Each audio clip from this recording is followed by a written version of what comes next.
Você está pronto para descobrir o que está escondido nas sombras do desconhecido? Então, vamos começar. Caso Varginha. Em janeiro de 1996, a cidade de Varginha, localizada no interior de Minas Gerais, foi o palco de um dos casos mais misteriosos e comentados de OVNIs no Brasil. O caso Varginha, como ficou conhecido, envolveu não apenas o avistamento de um ser extraterrestre, mas também uma série de acontecimentos que até hoje desafiam qualquer explicação lógica. Para muitos, foi uma das experiências mais aterradoras já registradas no país. Mas o que realmente aconteceu em Varginha? Em 20 de janeiro de 1996, duas jovens, Liliane e Valquíria, estavam caminhando por um terreno baldio perto de sua casa quando avistaram uma criatura estranha. O ser tinha pele marrom escura, olhos vermelhos e uma cabeça desproporcionalmente grande, de acordo com as descrições. Elas o viram se arrastando de forma desorientada, como se estivesse ferido. A primeira reação das jovens foi gritar e correr para se afastar, mas a história não acabou ali. Alguns dias depois, as testemunhas afirmaram que o objeto não identificado, que inicialmente parecia ser uma criatura, foi visto novamente na mesma área, agora acompanhado de veículos militares e homens fardados que haviam cercado a região. Isso gerou mais confusão, pois não havia qualquer explicação clara para a presença dos militares. De acordo com uma das testemunhas, um oficial da Polícia Militar de Varginha, que preferiu manter seu nome em sigilo, relatou que tínhamos ordens para encontrar algo. O mais estranho aconteceu quando os militares chegaram. Diversos relatos indicam que, no dia seguinte, a cidade foi tomada por tropas militares, com veículos blindados e helicópteros sobrevoando a área. Na época, várias testemunhas afirmaram que haviam visto militares transportando algo dentro de um saco preto, que poderia ser uma criatura. De acordo com o jornalista e escritor Marcos Leite, que investigou o caso mais profundamente, os militares tomaram o controle da cidade e proíbem qualquer tentativa de reportagem sobre os incidentes. Em 1997, dois jornalistas investigativos, Sérgio e Marcelo, publicaram um livro sobre o caso, no qual detalhavam as atividades militares e relatavam entrevistas com várias testemunhas. O jornalista Marcos Leite, que entrevistou um policial militar envolvido nas buscas, chegou a afirmar que a criatura capturada tinha características completamente fora do comum, e que os militares ficaram atonitos com a aparência do ser. Nos anos seguintes, documentos secretos relacionados à investigação começaram a ser divulgados, revelando que a operação em Varginha estava sendo conduzida pela Força Aérea Brasileira, FAB, em colaboração com outras agências de inteligência. No entanto, as autoridades negaram qualquer envolvimento com o fenômeno extraterrestre, sugerindo que tudo não passava de um grande mal-entendido. Mas a falta de respostas convincentes gerou uma onda de teorias de conspiração. Alguns especialistas acreditam que o incidente pode ter sido uma tentativa de encobrimento de uma visita extraterrestre. O mais perturbador é a teoria de que o ser avistado não estava sozinho, mas que havia outros objetos ou criaturas que poderiam ter sido capturados e levados a uma instalação secreta do governo. O caso Varginha continua sendo um dos mistérios mais envolventes e debatidos do Brasil, e as perguntas ainda permanecem sem resposta. O incidente de Colares e a Operação Prato. O incidente de Colares, ocorrido em 1977 na pequena cidade de Colares, no Pará, é um dos episódios mais enigmáticos e aterrorizantes da ufologia brasileira. Durante semanas, a população local foi alvo de fenômenos aéreos misteriosos, com luzes que pareciam caçar pessoas. O evento ganhou uma atenção ainda maior quando a Força Aérea Brasileira, FAB, se envolveu diretamente, enviando uma operação secreta chamada Operação Prato para investigar o que estava acontecendo. Mas, o que exatamente aconteceu em Colares? Estavam essas luzes apenas fenômenos naturais, ou algo muito mais sombrio e desconhecido estava se desenrolando ali? O caso teve início em agosto de 1977, quando um número crescente de avistamentos de luzes estranhas no céu foi relatado por pescadores, agricultores e outros moradores da cidade de Colares, localizada no estado do Pará. As luzes, frequentemente descritas como esferas brilhantes, estavam se movendo de forma errática, e muitas vezes se aproximavam de pessoas, causando-lhes queimaduras e outros sintomas incomuns. As primeiras vítimas, ao serem atingidas pelos feixes dessas luzes, sofreram queimaduras e, em alguns casos, relatavam sentir uma sensação de paralisia. O fenômeno gerou pânico na comunidade local e logo se espalhou para outras áreas do Pará. Inicialmente, as autoridades locais ficaram perplexas com os relatos, e muitos tentaram minimizar o ocorrido, acreditando que poderia se tratar de um engano ou até de alguma forma de histeria coletiva. Porém, à medida que os relatos se intensificavam e mais pessoas eram atingidas, a situação se tornou insustentável. Moradores passaram a relatar que as luzes caçavam as pessoas, se aproximando de suas casas, seguindo-as durante a noite e até se posicionando sobre suas cabeças, como se estivessem monitorando cada movimento.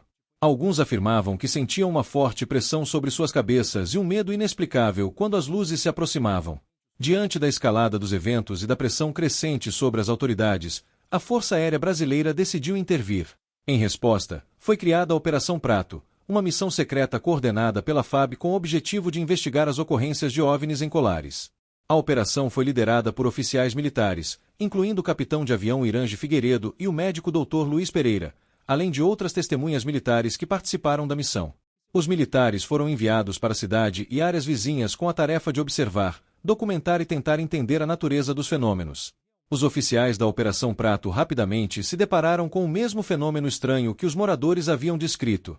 Durante as investigações, os militares foram seguidos pelas mesmas luzes misteriosas, e, em alguns casos, essas luzes até chegaram a se aproximar de suas aeronaves e câmeras, como se quisessem impedir a coleta de evidências.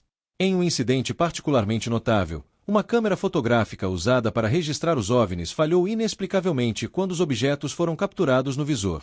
No entanto, outras imagens e vídeos feitos por moradores locais conseguiram documentar as luzes. Enquanto os militares coletavam dados, as vítimas que foram atingidas pelos feixes das luzes continuavam a sofrer efeitos estranhos. Além das queimaduras em várias partes do corpo, muitos relataram perda de memória temporária, fadiga extrema e uma sensação de paralisia. Alguns moradores começaram a perceber que as luzes não atacavam todos indiscriminadamente, mas pareciam seguir certos padrões de comportamento, como se escolhessem suas vítimas com base em algum critério desconhecido. Os pescadores e agricultores que estavam nas áreas mais remotas pareciam ser os alvos mais frequentes. As luzes que aterrorizavam a população de Colares eram descritas de várias maneiras: esferas brilhantes, feixes de luz intensa e até formas triangulares que se moviam de forma errática no céu. Alguns relataram que as luzes eram tão intensas que iluminavam toda a paisagem, criando uma visão surreal do cenário à noite. A velocidade e a precisão com que essas luzes se moviam no céu não eram compatíveis com nenhum tipo de aeronave ou tecnologia conhecida na época. De fato, muitos dos testemunhos indicavam que as luzes pareciam desafiar as leis da física, realizando manobras impossíveis para qualquer avião da época. A Operação Prato foi encerrada oficialmente em dezembro de 1977, mas, embora os militares tenham coletado uma quantidade substancial de informações, a conclusão do caso nunca foi revelada ao público. O governo brasileiro, em um esforço para controlar o pânico e manter a ordem, tentou minimizar a gravidade dos acontecimentos. Muitos dos documentos relacionados à operação permaneceram classificados por anos, e as informações que foram liberadas para o público eram limitadas. O silêncio em torno da Operação Prato e a falta de explicações oficiais alimentaram ainda mais as especulações de que algo muito maior estava em jogo. Várias teorias surgiram ao longo dos anos para tentar explicar o que aconteceu em Colares. Alguns acreditam que as luzes eram de origem extraterrestre, com seres alienígenas observando e até experimentando com a população humana. Outros sugerem que os fenômenos poderiam ser o resultado de experimentos secretos realizados por governos estrangeiros ou militares brasileiros, possivelmente relacionados ao uso de tecnologias avançadas de radar ou armas de energia dirigida. Há também quem considere que o incidente poderia ter sido uma tentativa de controle mental ou social sobre a população local. Até hoje, o incidente de Colares continua a ser um dos maiores mistérios da ufologia brasileira. Muitos pesquisadores e ufólogos acreditam que o fenômeno foi uma tentativa de comunicação ou estudo por parte de seres extraterrestres, enquanto outros sugerem que o governo brasileiro estava envolvido em um projeto secreto e preferiu manter o caso em sigilo. O fato de que documentos e registros da Operação Prato ainda estão classificados e a ausência de uma explicação oficial aumentam o mistério em torno do incidente. A cidade de Colares, até hoje, permanece marcada por essas experiências, e o caso continua a ser um tópico quente de discussão entre especialistas, ufólogos e o público em geral. Com o passar dos anos, o incidente de Colares e a Operação Prato se tornaram um dos maiores enigmas envolvendo OVNIs na história do Brasil. Se as luzes que atacaram os moradores eram de origem extraterrestre ou algo desenvolvido por humanos, ainda não se sabe. O fato é que, por mais de 40 anos, o mistério permanece sem respostas concretas, e cada nova pista só adiciona mais camadas de complexidade ao caso. O que realmente aconteceu naquela noite em Colares? Estaria a verdade ainda escondida nos arquivos secretos da Força Aérea Brasileira? Em 1957, o Brasil foi palco de um dos primeiros e mais bizarros relatos de abdução alienígena, protagonizado por Antônio Vilas Boas, um agricultor de Minas Gerais. O que parecia ser um simples encontro com o inexplicável se transformou em um caso que até hoje é debatido por ufólogos e céticos. Vilas-Boas estava prestes a viver uma experiência que desafia todas as convenções da lógica e da ciência. Mas, o que ele realmente viveu naquela noite? Vilas-Boas era um jovem agricultor de São Francisco de Sales, uma pequena cidade do interior de Minas Gerais, quando teve um encontro que mudaria sua vida para sempre. Na noite de 16 de outubro de 1957, ele estava trabalhando em sua fazenda quando uma nave estranha apareceu repentinamente no céu. Descrevendo a nave como sendo em forma de disco, ele a observou descendo lentamente até parar a poucos metros do chão. Ao se aproximar, ele percebeu que havia algo fora do comum acontecendo. De acordo com o relato de Vilas-Boas, uma luz intensa iluminou a área ao redor, e seres estranhos saíram da nave. Eles eram altos, com a pele pálida e olhos grandes, mas não completamente humanos. A característica que mais o assustou foi a aparência de seus rostos, que possuíam uma expressão severa e fria. Aquelas figuras estavam envolvidas em uma missão que Vilas-Boas não conseguia compreender. Sem qualquer explicação, Vilas-Boas foi arrastado para dentro da nave, onde foi submetido a um exame físico invasivo. A descrição de sua experiência dentro da nave é aterradora. Ele relatou que foi deitado em uma mesa metálica e começou a ser examinado. Os seres lhe fizeram uma série de testes que pareciam ser de natureza médica. O mais estranho foi o que aconteceu em seguida. De acordo com Vilas-Boas, os seres começaram a realizar um procedimento que parecia mais uma espécie de inseminação forçada, uma experiência com a mulher extraterrestre que ele descreveu como tendo uma aparência humana, mas com um rosto esquisito e olhos muito grandes. A mulher com a qual Vilas-Boas teve contato foi descrita como extremamente pálida, de cabelo loiro platinado e, segundo ele, de uma beleza incomum. Mas o mais chocante foi a comunicação telepática que ele experimentou. Ela lhe transmitiu a ideia de que eles estavam tentando preservar a própria espécie e que seu encontro não era um acidente. Vilas-Boas, que era profundamente religioso, acreditava que a mulher extraterrestre tentou transmitir a ele uma mensagem sobre a sobrevivência de sua raça, algo como um convite para continuar a reprodução da espécie deles. Depois da experiência, Vilas-Boas foi liberado, mas sua saúde começou a declinar. Ele passou a sofrer de forte cansaço, dores de cabeça e náuseas, sintomas que pareciam ter uma origem desconhecida. Seus médicos ficaram perplexos, sem conseguir encontrar explicação para os problemas de saúde que ele apresentava. Em 1960, ele decidiu finalmente revelar sua experiência ao público, mas foi recebido com descrença. O caso gerou grande repercussão na época, mas também uma onda de ceticismo. Muitos duvidaram da veracidade de Vilas-Boas, enquanto outros começaram a especular sobre o que ele havia realmente experienciado. Para alguns pesquisadores, a experiência dele foi um dos primeiros casos de abdução alienígena registrados. Mas a história não parou por aí. Alguns ufólogos afirmam que a experiência de Vilas-Boas é um exemplo clássico de uma comunicação extraterrestre, que tem sido reportada por várias pessoas ao redor do mundo. Especialistas em psicologia e ufologia tentaram interpretar o que aconteceu com Vilas-Boas. Algumas hipóteses sugerem que ele pode ter vivido uma experiência de abdução, na qual sua mente foi influenciada por seus próprios medos e ansiedades.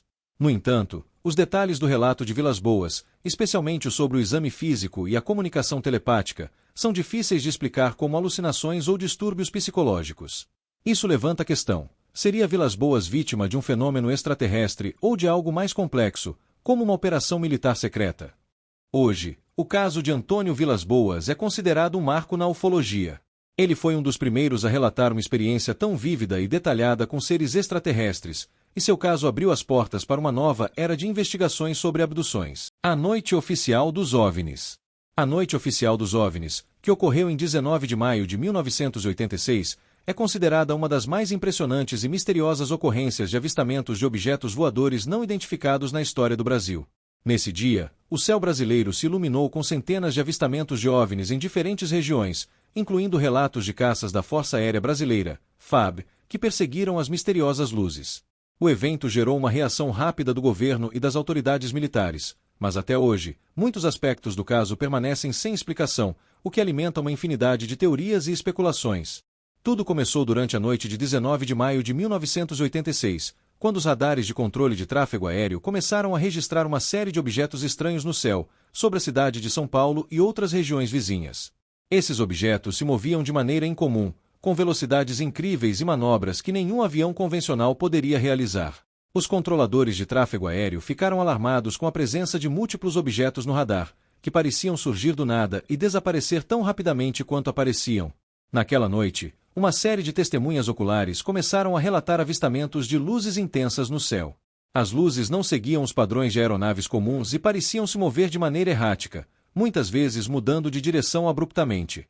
Alguns relatórios indicam que essas luzes estavam emitindo um brilho tão forte que podiam ser vistas a quilômetros de distância. Inicialmente, as autoridades acreditaram que poderia se tratar de balões, aeronaves civis ou mesmo meteoros.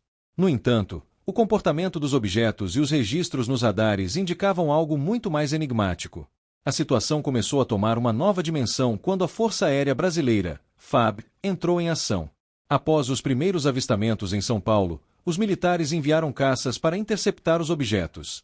Os pilotos, que estavam em aeronaves Mirage 3 e F-5, reportaram que os OVNIs não apenas evitavam a captura, mas também pareciam se mover com uma velocidade e precisão impressionantes, sendo capazes de realizar manobras que desafiavam as leis da física conhecida. Os aviadores, como o Major Pimentel, relataram que durante a perseguição, os OVNIs não apenas mudavam de direção, mas também pareciam se dividir e voltar a se agrupar, como se estivessem brincando com os caças. Em um momento, os objetos desapareceram repentinamente dos radares, apenas para reaparecerem em pontos diferentes do céu, o que deixava os pilotos perplexos e sem explicações sobre o que estavam enfrentando. Em outras áreas, como o estado de Minas Gerais, testemunhas oculares continuaram a relatar a presença das misteriosas luzes. Algumas pessoas descreveram os objetos como esferas brilhantes, outras como uma espécie de nave triangular ou cigar-shaped, em forma de cigarro, que pareciam em movimento constante, com velocidades e manobras impossíveis para qualquer tecnologia conhecida na época. As luzes não estavam apenas visíveis aos pilotos e militares, mas também a civis, que saíam de suas casas assustados e olhavam para o céu, tentando entender o que estavam testemunhando. Enquanto isso, as autoridades militares da FAB começaram a coordenar uma investigação mais intensiva, tanto no espaço aéreo quanto nas imagens registradas pelas câmeras dos caças. Após uma série de investigações e análises, o governo brasileiro, por meio da Força Aérea Brasileira, finalmente confirmou os avistamentos, criando um precedente importante na ufologia brasileira. Pela primeira vez, o governo admitia oficialmente que objetos não identificados estavam sendo detectados por radares e que caças haviam sido enviados para interceptá-los, mas sem sucesso em identificar a origem ou a natureza dos objetos. Embora o governo tenha feito essa declaração, muitos ufólogos e pesquisadores ficaram frustrados com a falta de informações adicionais e com a decisão de manter o caso em sigilo. Para muitos, o silêncio das autoridades sobre o que realmente aconteceu naquela noite levava a crer que havia algo muito mais complexo por trás da noite oficial dos OVNIs. Quando o caso se tornou conhecido, não apenas no Brasil, mas em todo o mundo, o fenômeno gerou um grande interesse na mídia e entre pesquisadores de ufologia. A natureza dos avistamentos e a resposta militar brasileira chamaram a atenção de especialistas internacionais, que passaram a investigar a possibilidade de contato extraterrestre. Algumas teorias sugeriram que os objetos eram de origem extraterrestre, enquanto outras levantaram a hipótese de que poderiam ser aeronaves secretas de algum governo estrangeiro, realizando testes em território brasileiro. Várias teorias surgiram ao longo dos anos para tentar explicar os fenômenos observados durante a noite oficial dos OVNIs. Uma das teorias mais populares entre os ufólogos é a de que os objetos eram na verdade naves extraterrestres realizando uma espécie de monitoramento sobre o Brasil, possivelmente em uma missão de observação. De acordo com essa teoria, a escolha do Brasil como alvo de observação poderia estar relacionada a eventos geopolíticos ou a questões de interesse científico. Outra teoria bastante discutida sugere que os objetos eram projetos secretos militares de outros países, como os Estados Unidos ou até a União Soviética, que estariam utilizando tecnologias avançadas de aeronaves ou sistemas de radar que ainda não estavam disponíveis ao público. Alguns especulam que a operação militar brasileira foi uma tentativa de desviar a atenção de um experimento militar secreto. A falta de informações detalhadas sobre a noite oficial dos OVNIs alimentou a especulação de que o governo brasileiro estaria escondendo algo. Durante anos, os documentos e relatórios sobre os avistamentos ficaram classificados e fora do alcance do público. Só recentemente, com o vazamento de alguns documentos oficiais, que a história começou a ganhar mais visibilidade, mas mesmo assim, muitas informações permanecem em sigilo. As imagens dos caças e as gravações feitas pelos pilotos ainda são mantidas em segredo, com alguns pesquisadores afirmando que elas contêm informações incrivelmente detalhadas sobre o que realmente aconteceu naquela noite. Hoje, a noite oficial dos OVNIs continua a ser um dos maiores e mais discutidos episódios na história da ufologia brasileira. O evento não só consolidou a presença de objetos voadores não identificados no Brasil, mas também abriu portas para uma nova era de investigação oficial sobre o fenômeno OVNI no país. Além disso, o caso deixou um legado duradouro de mistério e desconfiança sobre as intenções e a verdadeira natureza dos fenômenos observados. Apesar dos avanços nas investigações e das confirmações oficiais, muitos detalhes do caso ainda permanecem um enigma. O que realmente aconteceu naquela noite de 19 de maio de 1986? Será que o governo brasileiro tem informações secretas que nunca foram compartilhadas com o público? Ou os fenômenos observados eram simplesmente inexplicáveis, deixando apenas uma série de perguntas sem resposta? A Noite Oficial dos OVNIs continua sendo um dos maiores mistérios da ufologia brasileira, e até hoje, aqueles que testemunharam o evento e os envolvidos na investigação ainda não conseguem fornecer respostas definitivas. O caso de São Tomé das Letras, encontros extraterrestres e mistérios cósmicos. Localizada no coração das montanhas de Minas Gerais, a cidade de São Tomé das Letras é conhecida por sua rica história mística e suas lendas sobre energias sobrenaturais. Famosa por ser um ponto de convergência espiritual, a cidade é frequentemente associada a fenômenos inexplicáveis e, claro, aos enigmáticos avistamentos de OVNIs. Desde os anos 1990, a cidade tem sido palco de eventos que intrigam ufólogos, céticos e curiosos. Aqui, a linha entre o real e o desconhecido parece se desfocar, e a presença de seres de outros mundos parece mais próxima do que nunca. Neste vídeo, vamos explorar em detalhes o caso de São Tomé das Letras, um dos mais intrigantes e misteriosos casos de OVNIs do Brasil. Antes de mergulharmos nos avistamentos, é importante entender o contexto único de São Tomé das Letras. A cidade é famosa por suas pedras, cavernas e uma topografia peculiar, com um misticismo que atrai não apenas turistas, mas também pessoas em busca de experiências espirituais. São Tomé é cercada por histórias de antigos mistérios, de templos subterrâneos e energias cósmicas. É como se o próprio ambiente da cidade criasse uma atmosfera propícia para fenômenos inexplicáveis. Muitos afirmam que a cidade é um ponto de encontro entre diferentes dimensões, uma porta de entrada para o desconhecido. A história de avistamentos de OVNIs em São Tomé das Letras começou em 1990, quando um grupo de turistas e moradores locais observou uma luz brilhante no céu, que parecia se mover de forma errática e com velocidade inacreditável. Durante a noite, uma grande esfera de luz foi vista sobrevoando a cidade, iluminando o céu e causando alvoroço entre as pessoas. O que mais chamava atenção era o comportamento dos objetos. Eles não seguiam padrões de aeronaves convencionais, mas pareciam se mover com inteligência própria, de maneira coordenada, às vezes parando no céu e, em outros momentos, fazendo movimentos repentinos. Além de testemunhas civis, alguns ufólogos locais também estavam presentes e afirmaram que os objetos em questão possuíam características de naves de origem extraterrestre.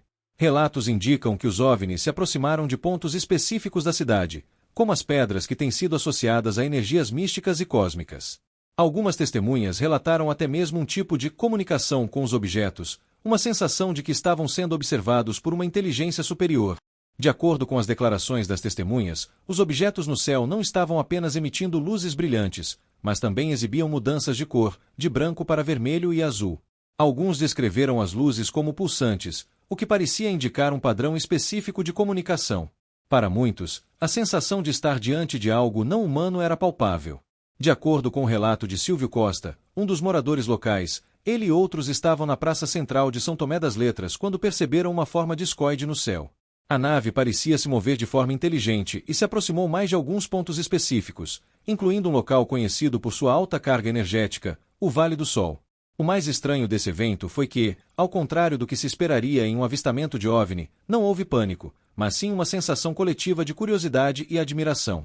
As testemunhas afirmaram sentir uma presença pacífica e até benévola dos objetos, o que reforça a ideia de que eles estavam sendo observados por seres de outro mundo. Alguns até mencionaram uma sensação de tranquilidade inexplicável enquanto olhavam para o céu. Mas o mistério não parou nos avistamentos de luzes e objetos. Várias testemunhas, incluindo turistas, relataram experiências ainda mais profundas, que sugerem um possível contato direto com seres extraterrestres. Uma das histórias mais intrigantes envolve Carlos Gomes, um turista que estava visitando a cidade e que, em uma noite de vigília, afirmou ter visto uma entidade humanoide nas proximidades de uma das cavernas da cidade. Ele descreveu a criatura como alta, com olhos grandes e expressivos e pele de uma cor metálica, que se moveu rapidamente e desapareceu dentro da vegetação densa da região. Além disso, várias pessoas afirmaram ter sentido uma sensação de telepatia com os seres. Essas experiências são descritas por algumas testemunhas como momentos de profunda conexão, como se os extraterrestres tivessem uma forma de comunicação mental e pudessem compreender os pensamentos e emoções das pessoas ao redor. Esse tipo de experiência é comum em relatos de contato de terceiros e faz parte do que muitos chamam de contato imediato do terceiro grau. Agora, o grande questionamento é: o que está realmente acontecendo em São Tomé das Letras? Existem várias teorias que tentam explicar os avistamentos e os encontros na cidade, e a mais popular entre os ufólogos sugere que a região seja um ponto de encontro interdimensional. A ideia de que os OVNIs possam usar áreas com alta carga energética para atravessar dimensões é uma teoria frequentemente discutida. De acordo com especialistas, áreas como a cidade de São Tomé têm um campo magnético natural que pode atuar como um portão dimensional, permitindo que essas naves de outros mundos acessem nosso plano físico. Outras teorias mais céticas sugerem que os avistamentos poderiam ser explicados por fenômenos naturais ainda desconhecidos, como reflexos de luz, balões de gás ou até mesmo experimentos militares secretos. No entanto, a quantidade de testemunhas oculares e a consistência dos relatos ao longo dos anos indicam que o fenômeno é algo que ainda desafia a explicação convencional. São Tomé das Letras também é conhecida por sua relação com o misticismo e o espiritismo, o que torna a cidade um local ainda mais peculiar para os avistamentos de OVNIs. Muitos acreditam que a cidade tem um campo energético especial, que poderia ser um atrator para fenômenos cósmicos ou interdimensionais. A cidade tem uma grande tradição de curas espirituais, e muitas pessoas visitam a região com a intenção de limpar sua energia ou receber revelações místicas. A energia que emana da região pode ser a razão pela qual os seres extraterrestres se sentem atraídos para ali. Alguns locais, como o Vale do Sol, são conhecidos por serem centros de meditação e práticas espirituais, e os avistamentos de OVNIs nesses pontos podem estar relacionados a uma interação entre as forças espirituais e cósmicas. Para muitos, isso não é mera coincidência. Os OVNIs seriam manifestações de uma realidade mais profunda, interligada com as dimensões espirituais que a cidade representa. Hoje, São Tomé das Letras continua a ser um dos locais mais místicos e enigmáticos do Brasil, atraindo visitantes em busca de experiências sobrenaturais, espirituais e, é claro, avistamentos de OVNIs. O caso de São Tomé das Letras não é apenas sobre luzes no céu ou encontros com seres alienígenas, mas também sobre a busca humana por respostas. O que realmente acontece no céu de São Tomé? Será que estamos sendo observados por outras civilizações? Ou será que a cidade é apenas um ponto onde o mistério do universo se revela de maneira incomum?